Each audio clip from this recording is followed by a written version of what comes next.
देवराष्ट्र जिल्हा परिषद गटातील आपल्या काँग्रेस पक्षाचे उमेदवार देवराष्ट्र गावचे सुपुत्र श्री प्रमोदजी गावडे यांच्या पत्नी सौभाग्यवती आशा प्रमोद गावडे इथे उपस्थित असणाऱ्या आपल्या देवराष्ट्र पंचायत समिती गणातल्या उमेदवार आदरणीय अर्जुन मिसाळ यांच्या पत्नी सौभाग्यवती भारती अर्जुन मिसाळ, चिंचणीतील काँग्रेस पक्षाचे पंचायत समितीचे उमेदवार व कदम कुटुंबातील एक आमचे उभारते एक युवा कार्यकर्ते माझे पुतणे सन्मान्य दिग्विजय शांताराम कदम, इथे उपस्थित असणारे आपल्या जिल्ह्याचे नेते, जिल्ह्याचे मार्गदर्शक, महाराष्ट्राच्या विधान परिषदेचे माजी सदस्य डॉक्टर पतंगराव कदम सोनीरा सहकारी साखर कारखान्याचे चेअरमन आदरणीय मोहनराव कदम दादा, उपस्थित असणारे सन्मान्य ज्येष्ठ मार्गदर्शक पी.सी. जाधव सर, आदरणीय बापूसाहेब पाटील अप्पा, सन्मान्य सुनीलरावजी जगदाळे, उपस्थित असणारे आदरणीय मोहनराव मोरे भाऊ, पोपटराव मैन दादा, आनंदराव पाटील, विजयरावजी मोहिते, सन्मान्य अमोल पाटील, जिल्हा परिषदच्या माजी अध्यक्षा आमच्या ज्येष्ठ नेत्या आदरणीय मालनताई मोहिते, आदरणीय शोभाताई होनमाने, सौभाग्यवती गुंजनाताई मिसाळ, आदरणीय बापूसाहेब पाटील, दिलीप जाधव, संभाजी येताळ, सन्मान्य सुरेश शिंदे, सन्मान्य पोपटरावजी माळी, सन्मान्य धनाजीरावजी पवार, सन्मान्य जगन्नाथरावजी माळी, सन्मान्य वसंतरावजी तोडकर, सन्मान्य हनुमंतरावजी लाड, सन्मान्य भगवानरावजी नलगे, पांडुरंगजी पाटील, आदरणीय प्रकाशरावजी मोरे, मोहनरावजी जाधव, दिनकर पवार गुरुजी, सन्मान्य सतीशरावजी मांडके, दिलीपरावजी पवार, देवराष्ट्राच्या सरपंच आदरणीय निर्मलाताई बोडरे, उपसरपंच गुरखजी मिसाळ, मोहिते वडगावच्या सरपंच सौभाग्यवती शीतल मोहिते, पाडळी सरपंच जनार्दन कोळेकर, उपस्थित आणखी नाव आहेत का? आसतचे सरपंच मोहन आबा, आबा असं स्थिर राहायचं, निवांत बसायचं, काय अडचण नाही. आणि मी आता ठरवलंय एखाद्या गावात गेले की मतदार यादीच वाचायची, बरोबर की नाही? सगळे खुश, पण ज्यांची नाव वाचली ती सुद्धा गेल्या अनेक वर्षांपासून आपापल्या परीने समाजकारणात, राजकारणात सक्रिय, प्रत्येकाचं गावात इतर काही ठिकाणी योगदान असतं, त्यांचाही मान सन्मान देणं हे आपलं सर्वांचं कर्तव्य आहे. उपस्थित देवराष्ट्र गावातील सर्व कार्यकर्ते, मोठ्या संख्येने उपस्थित असणाऱ्या आमच्या माता भगिनी, तरुण सहकारी आणि खास करून मी आज जाणीवपूर्वक म्हणेन दिग्विजय कदमांवर प्रेम करणारे आमचे सगळे तरुण कार्यकर्ते मोठ्या उत्साहाने दुपारच्या उन्हातानात ही सगळी आमची युवक सहकारी लोकतीर्थापासून मोठ्या संख्येने मोटरसायकल रॅली करून आज एक जोशपूर्ण वातावरणात आज आवर्जून या देवराष्ट्र येथील समारोपाच्या सभेसाठी उपस्थित राहिलेले. परवाच्या दिवशी 7 तारखेला आपण जिल्हा परिषद पंचायत समितीचं मतदान करणार आहोत आणि यापूर्वी सन 2017ला जिल्हा परिषद पंचायत समितीची निवडणूक झाली आणि तदनंतर खरं 5 वर्षाच्या कालावधीनंतर लगेचच जिल्हा परिषद पंचायत समितीची निवडणूक व्हायला हवी होती. म्हणजे साधारण 2022ला जिल्हा परिषद पंचायत समितीची निवडणूक, 2022 सालापासून ते 2026 सालापर्यंत 4 वर्ष झाले महाराष्ट्रात आपल्या सांगली जिल्ह्यात जिल्हा परिषद पंचायत समितीच्या निवडणुका झाल्या नाहीत. केवळ जिल्हा परिषद पंचायत समिती नाही तर नगरपालिका, महानगरपालिका, नगरपंचायती, जेवढ्या महाराष्ट्रातल्या स्थानिक स्वराज्य संस्थांच्या निवडणुका आहेत या सगळ्या जाणीवपूर्वक या भाजप सरकारने, महाराष्ट्रातल्या युती सरकारने थांबवलेल्या होत्या. तर कशासाठी, कुणासाठी, हे सगळ्यांनी समजून घेणं महत्वाचं आहे. या निवडणुका थांबवण्याचं कारण असं की सातत्याने निवडणुका पुढे ढकलून या सर्व स्थानिक स्वराज्य संस्थांवर अधिकारी नेमलेले होते. त्यांना प्रशासक म्हणून म्हणलं जात होतं आणि या सगळ्या संस्था चालवण्याचा अधिकार अशा अधिकाऱ्यांना दिला होता. खरं सांगायचं म्हणलं तर भाजप पक्षाला जनतेतून, लोकांमधून निवडून आलेली माणसं ही काही फार आवडत नाहीत. कारण जनतेतून, लोकांमधून निवडून आलेली जी माणसं आहेत ती जनतेचा आवाज त्या ठिकाणी उठवतात.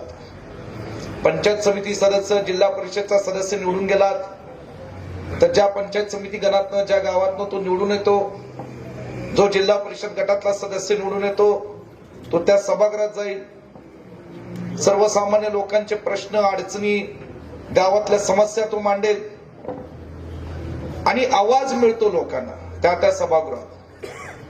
ह्यो आवाज जो लोकांचा असतो हा मुळात भाजप पक्षाला आवडत नाही आणि हा आवाज दाबण्याचं काम हे गेल्या 4 वर्षापासून या संपूर्ण महाराष्ट्रात स्थानिक स्वराज्य संस्थांच्या निवडणुका न घेतल्यामुळे हा दाबला गेला. या स्थानिक स्वराज्य संस्था कशा निर्माण झाल्या? या निर्माण झाल्या कारण जेव्हा देशाला स्वातंत्र्य मिळालं, स्वातंत्र्याच्या नंतर पंडित नेहरू असतील, आपल्या या देवराष्ट्राचे थोर सुपुत्र स्वर्गीय यशवंतराव चव्हाण साहेब असतील आणि असे अनेक विचारवंत जी काँग्रेस पक्षाची नेते मंडळी होती, त्यांनी ठरवलं होतं की देशाची सत्ता केवळ लोकसभा आणि विधानसभेपुरतं मर्यादित असता कामा नये. देशाची सत्ता ही महाराष्ट्रातल्या तळागाळातल्या सर्वसामान्य माणसापर्यंत पोहोचली पाहिजे. म्हणून ग्रामपंचायती झाल्या, म्हणून तालुका पंचायती झाल्या, जिल्हा परिषद झाल्या, नगरपालिका, नगरपंचायती. जसं शहरीकरण वाढत गेलं तशा या संस्था सुद्धा वाढत गेल्या. हा काँग्रेस पक्षाचा विचार होता की सत्ता ही तळागाळापर्यंत पोहोचली पाहिजे. हे भाजपला मान्य नाही आणि म्हणून आता 7 तारखेला, परवाच्या दिवशी, आपल्याला सगळ्या लोकांना आपला मूलभूत अधिकार जो मतदानाचा होता आणि निवडणूक करून जनतेतनं जी माणसं निवडून द्यायची होती, त्या अधिकारापासून जे भाजपने आपल्याला वंचित ठेवलं होतं, त्या अधिकार आता आपण अंमलात आणायचा आहे आणि आपल्या विचाराची जिल्हा परिषद, पंचायत समिती सदस्य या पंचायत समितीमध्ये आणि जिल्हा परिषदेमध्ये पाठवायची. माझ्या आधीच्या सर्व वक्त्यांनी आपल्या भावना व्यक्त केल्या. पलूस कडेगाव विधानसभा मतदारसंघ, सोनिरा, खोरा आणि देवराष्ट्रगाव या तिन्हीशी आदरणीय मोहनराव कदम दादा आणि आदरणीय पतंगरावजी कदम साहेबांचं जवळजवळ 60 वर्षाहून अधिक काळ जे असणारं नातं आहे, या नात्याचा उल्लेख अनेक कार्यकर्त्यांनी केला. वारंवार आपल्या गावातील जी ज्येष्ठ मंडळी आहेत आणि जे कार्यकर्ते आहेत, हे आमच्यासारख्या तरुण पिढीला सांगत असतात की एक काळ असा होता या देवराष्ट्र गावासारख्या मोठ्या गावात सुद्धा की लोकांच्या शेतात कुसळ होती, पाणी नव्हतं, माणसं दुसऱ्याच्या रानात भांगलाला जायची. अशी परिस्थिती दुष्काळामुळे या संपूर्ण परिसरामध्ये होती. स्वर्गीय यशवंतराव चव्हाण साहेबांनी महाराष्ट्राचं नेतृत्व केलं, देश पातळीवर या मातीतनं नेतृत्व केलं, पण त्यांच्यावर एवढी मोठी महाराष्ट्राची आणि देशाची जबाबदारी होती की त्यांनी सुद्धा एकदा खंत व्यक्त करून दाखवली होती की या सोनिरा खोऱ्यासाठी दुष्काळाचा प्रश्न मिटवण्याकरता ते काय फार तातडीची पावलं उचलू शकले नाही. त्यांचं जे आत्मचरित्र आहे त्याच्यात त्यांनी स्वतःहून लिहिलेलं आहे. पण सुदैवाने काय झालं की आदरणीय पतंगरावजी कदम साहेबांचं जी वाटचाल झाली सोनसळ पासून शिरसगाव, शिरसगाव पासून कुंडल येथील नाना पाटील बोर्डिंग मध्ये आणि तिथून पुन्हा कर्मवीरांच्या प्रेरणेने शिवाजी हायस्कूल सातारापर्यंत, या सगळ्या साहेबांच्या प्रवासामध्ये आणि मग पुण्यात जाऊन भारतीय विद्यापीठाची स्थापना, या सगळ्या साहेबांच्या प्रवासामध्ये स्वर्गीय यशवंतराव चव्हाण साहेब, स्वर्गीय यशवंतराव मोहिते, स्वर्गीय वसंतदादा या सगळ्या लोकांचा फार जवळून सहवास पतंगरावजी कदम साहेबांना मिळाला. आणि यशवंतराव चव्हाण साहेब हे पतंगरावजी कदम साहेबांना म्हणत होते की पतंगरावजी, दुष्काळाचा प्रश्न माझ्या हातून म्हणावा तसा सुटला नाही. मी महाराष्ट्र बघत होतो, महाराष्ट्राचा विकास घडवून आणला, देश पातळीवरचं राजकारण करत होतो, संरक्षण मंत्री म्हणून युद्धामध्ये त्यांच्यावर महत्वपूर्ण जबाबदारी होती. आता ही जबाबदारी तुम्ही घ्यायची. त्या काळामध्ये पतंगरावजी कदम साहेब एसटी महामंडळाचे संचालक झाले होते. यशवंतराव मोहिते भाऊंनी केलं होतं. आणि म्हणून यशवंतराव चव्हाण साहेब भाऊंची एक जवळकी जी साहेबांमुळे होती किंवा त्या दोघांच्यामुळे साहेबांची होती, त्याच्यातनं साहेबांनी ही जबाबदारी घेतली. आणि साहेबांनी निश्चय केला की काही झालं तरी या कडेगाव तालुक्यातल्या घाटावरच्या परिसराचा दुष्काळाचा पाणी प्रश्न मिटला गेला पाहिजे. टाकरेची मुहूर्तमेढ मनामध्ये साहेबांची त्या दिवसापासून होती. टेंबूची मुहूर्तमेढ मनामध्ये साहेबांची त्या दिवसापासून होती. एखादी योजना राबवायची असेल, ज्याला कोट्यवधी रुपये लागणार असतील आणि हजारो एकर लाखो एकर क्षेत्राला त्याला पाणी द्यायचं असेल, तर ते काय फक्त 2 वर्षाच्या आमदारकीच्या कारकिर्दीत होत नसतं. त्याला दूरदृष्टी लागते, त्याला या ठिकाणी एक धमक लागते, त्याला मध्ये एक जिद्द लागते. साहेब 80-85 ला तुमच्या आशीर्वादाने आमदार झाले आणि 85 सालापासून ते 91 ला जेव्हा साहेब शिक्षण मंत्री झाले, पाटबंधारे मंत्री झाले, तिथून खरं या दोन्ही ताकारी टेंबूच्या योजनांना या ठिकाणी चालना देण्याचं काम पतंगरावजी कदम साहेबांनी केलं. आणि खऱ्या अर्थाने ते काम दादांनी प्रत्यक्षपणे गावोगावी पोहोचण्याचं काम त्याच्यानंतर सुरू केलं. आणि म्हणून सोनिरा सहकारी साखर कारखान्याची उभारणी लोकांच्या मदतीने साथीने झाली. आज हे सगळं वैभव जे उभं झालंय, ह्याच्या पाठीमागे निस्वार्थपणे त्या काळात अशी जातीवंत निष्ठावान कार्यकर्ते होते, ज्यांच्या घरात कदाचित नोकऱ्या नव्हत्या, ज्यांच्या घरात कदाचित ऍडमिशन्स नव्हते, पण ती माणसं जातीवंतपणे साहेबांवर, मोहन दादांवर प्रेम करणारी माणसं होती. आणि ती या गावातलीच होती.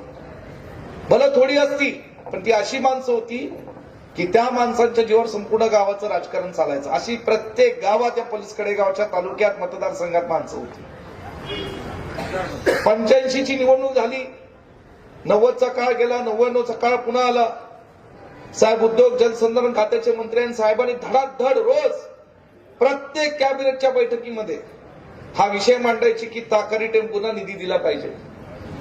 मला एकदा स्वर्गीय विलासराव देशमुख साहेबच म्हणले, विश्वजित म्हणले, आमच्याकडे कॅबिनेटमध्ये एक विनोद असायचा की पतंगरावजी कदम साहेब जर कॅबिनेटमध्ये बोलायला लागले की आम्ही सगळी पैज मारायचो की ताकारी टेंबूला पैसे द्या, हा विषय निघणारच. त्याच्याशिवाय प्रत्येक कॅबिनेट मधले पैसे साहेबांनी काढायचे. आणि आपल्या या दुष्काळी परिसराला पाणी देण्याचं काम पतंगरावजी कदम साहेबांनी त्या काळात केलं होतं. वीज बिल अनेक ग्रामपंचायतीचं थकीत होतं ताकारीचं. त्या काळात साहेबांनी एक अशी युक्ती काढली की मदत व पुनर्वसन खात्यातनं थकीत वीज बिल ताकारीचं भरून काढलं. बरोबर की नाही? आणि एक ऐतिहासिक निर्णय करून घेतला जेणेकरून या ताकारीचं पाणी हे आपल्या परिसरात सोनेरा खोऱ्यात पोहोचू शकेल. टेंबूच्या बाबतीत तसाच निर्णय, सातत्याने टेंबूला निधी उपलब्ध करून देण्याची भूमिका साहेबांनी पार पाडली. आदरणीय दादांच्या नेतृत्वाखाली हा कारखाना आपला उभा राहिला.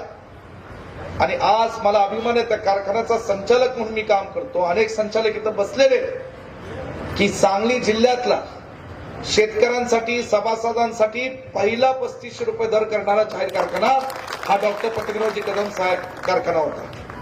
इतरांना सुद्धा जाहीर केलं ना, पण वस्तुस्थिती अशी, जाहीर करणं वेगळं आणि देणं वेगळं. आता या तालुक्यातली किती कारखाने जाहीर करतात आणि किती देतात हे या तालुक्यातल्या शेतकऱ्यांना, सभासदांना चांगल्या पद्धतीने माहिती आहे. मी त्याच्या खोलवर बोलणार नाही. आणि म्हणून आपल्या सर्वांना सांगायचे, ही जिल्हा परिषद पंचायत समितीची निवडणूक ही विचाराची निवडणूक आहे. आपण केवळ जिल्हा परिषद पंचायत समिती सदस्यासाठी मतदान करत नाही. एक विचार जो पतंगरावजी कदम साहेबांचा आणि विशेष करून देवराष्ट्रकरांना मला सांगायचा आहे, जो स्वर्गीय यशवंतराव चव्हाण साहेबांचा विचार तो टिकवण्याकरता तो अधिक मजबूत करण्याकरता ही आपली जिल्हा परिषद पंचायत समितीची निवडणूक आहे। आज या ठिकाणी आपल्या सर्वांना कल्पना आहे की महाराष्ट्रामध्ये राजकारण काय चालू आहे। आज सगळे आपण टीव्ही पाहतो, व्हॉट्सअपवर सोशल मीडिया पाहतो आणि काय पाहायला मिळतो आपल्याला। मागच्या महिन्यात नगरपालिका महानगरपालिकेची निवडणूक झाली। महायुतीमध्ये 3 पक्ष आहेत, भाजप, एकनाथ शिंदे साहेबांची शिवसेना आणि मग अजितदादांचं राष्ट्रवादी। दुर्दैवाने काही दिवसांपूर्वी अजितदादांचं दुःखद निधन झालं। एक अत्यंत चांगले नेते होते, महाराष्ट्राचे शब्द पाळणारे नेते म्हणून त्यांची ओळख होती।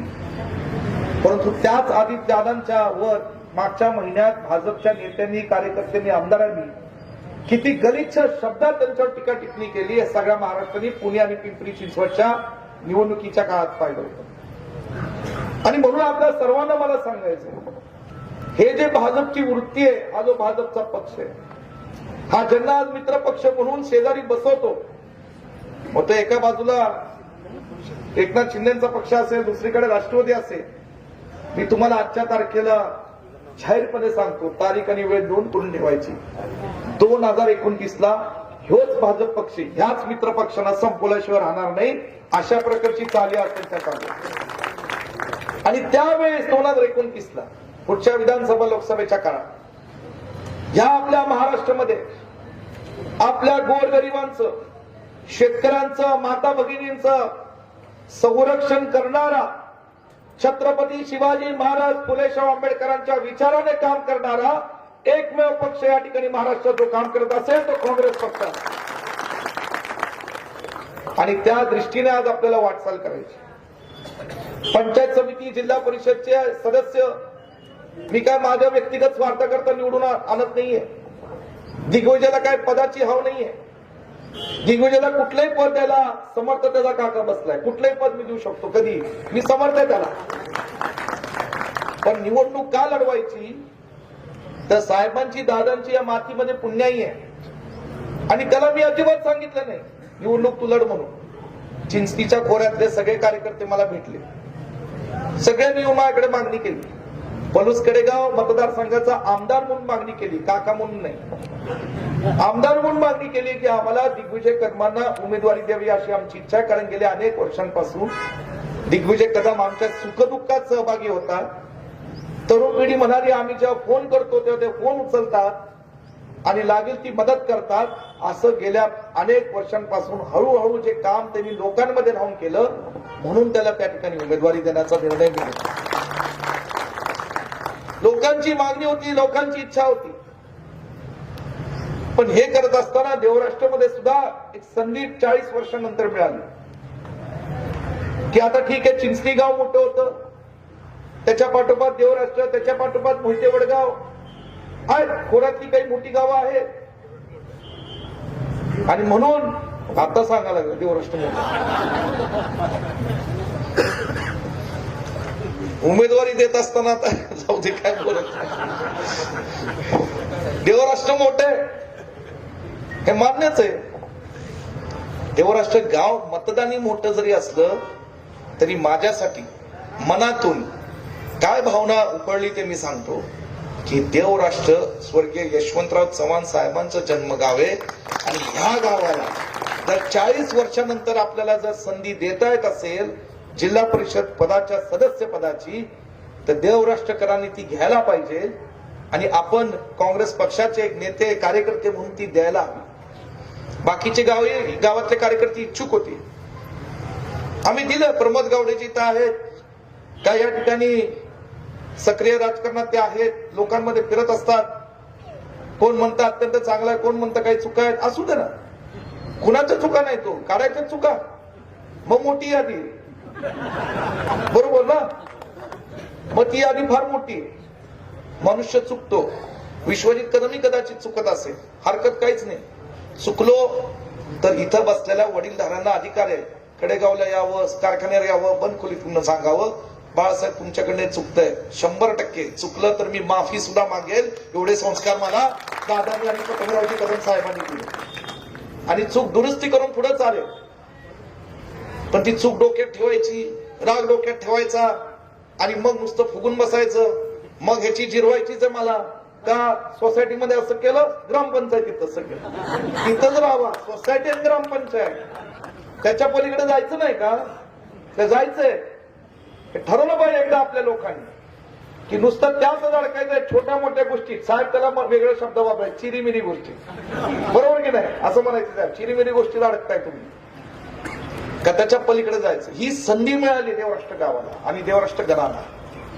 केवळ सांगली जिल्ह्यात नाही तर महाराष्ट्रामध्ये एक संदेश जाईल की ज्या मातीत स्वर्गीय यशवंतराव चव्हाण साहेब जन्माला आले, ज्या देवराष्ट्र गटामध्ये या ठिकाणी पटकरावजी कदम साहेब, मोहनराव कदम दादांचा जन्म झाला, ज्यांनी काँग्रेस पक्षाच्या विचारातून महाराष्ट्रात आणि हिंदुस्थानात काम केलं, त्या मातीत प्रचंड मताधिक्याने त्या गावात जो जिल्हा परिषद आणि पंचायत समिती सदस्य निवडून आले ते काँग्रेस पक्षाचे निवडून आले.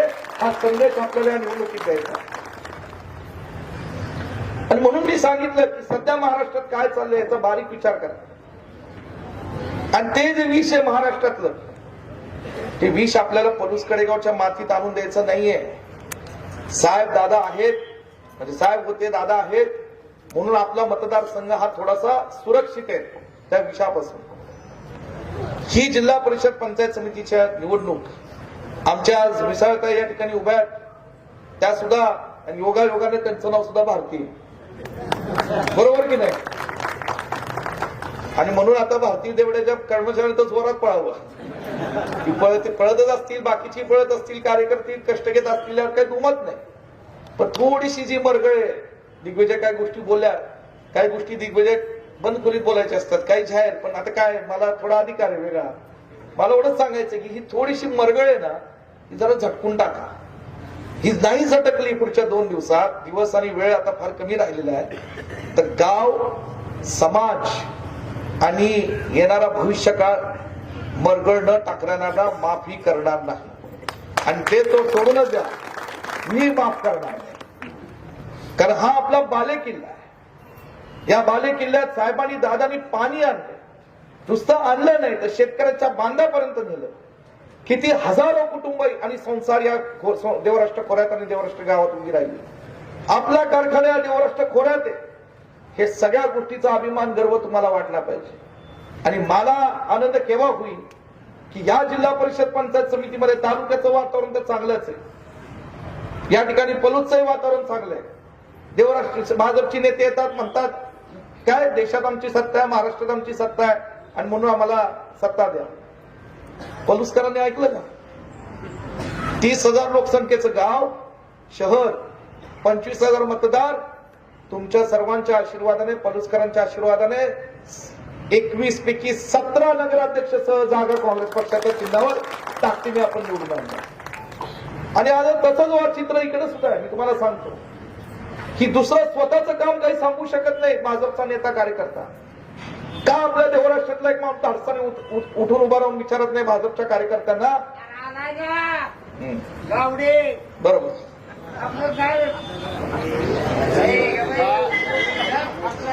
ते चालू दे,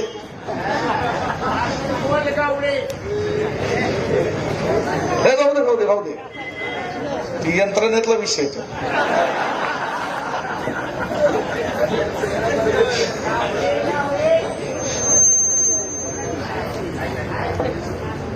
आणि असं ऐकल्याशिवाय इथल्या सभेला मजा येत नाही. नाही, मी तसं म्हणणार नाही. उगाच मला अडकू नका. मला असं म्हणायचंय की हे जे काय आज जिल्ह्यातलं वातावरण आहे हे संपूर्ण ताकदीने तुमच्या आशीर्वादाने अत्यंत चांगल्या पद्धतीने होतंय. आणि म्हणून देवराष्ट्रातल्या किंवा देवराष्ट्र गणातल्या एका कार्यकर्त्याने धाडसाने एकच प्रश्न विचारा भाजपच्या कार्यकर्त्यांना. दुष्काळ होता, 20 वर्षात 2-3 प्रसंग दुष्काळाचे आले. पलूस तालुक्यात पूर होता आणि गेल्या 5 वर्षापूर्वी करोनाचा कालावधी होता. करोनाच्या काळात सोनिरा कारखान्याने प्रत्येक घरात सॅनिटायझर दिले. त्याच्या पलीकडे पाऊल टाकलं, आयुर्वेदिक औषधाचं वाटप सुद्धा प्रत्येक घरात केलं. पक्ष पाहिला नाही, जात पाहिली नाही, धर्म पाहिला नाही, येईल त्याला आपण मदत केली. या सगळ्या परिस्थितीत भाजपचे कार्यकर्ते कुठे होते दिसले का तुम्हाला? मग का आपण ह्याचं आत्मपरीक्षण करत नाही की फक्त निवडणुकीत येऊन चुकीची दिशाभूल करून जर ही मतं मागत असतील तर ह्या सगळ्यांना तुम्ही हाकलून दिलं पाहिजे, म्हणले पाहिजे आमच्या संकटाच्या काळात तुम्ही नव्हता. आणि इतिहास त्याला साक्ष या पलुसकडे गावच्या मातीचा की जेव्हा सर्वसामान्य कुठल्याही संकटाची परिस्थिती येते तेव्हा पतंगरावजी कदम साहेबांच्या विचाराचे आणि काँग्रेस पक्षाचे कार्यकर्ते लोकांबरोबर होतात. इतिहास त्याला साक्ष आहे. कुठलाही प्रसंग सांगा त्यावेळेस ही नव्हती.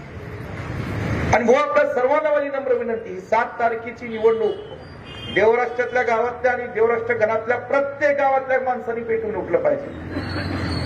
आमचा हा दिगू, मला खात्री आहे माझा पुतण्या आहे, तरुण वय, परंतु त्याच्यामध्ये लोकसेवेची चळवळ, लोकसेवा करायची त्याला. मी म्हणलं कर, हरकत नाही, पण त्याला वेळ द्यावा लागतो म्हणलं.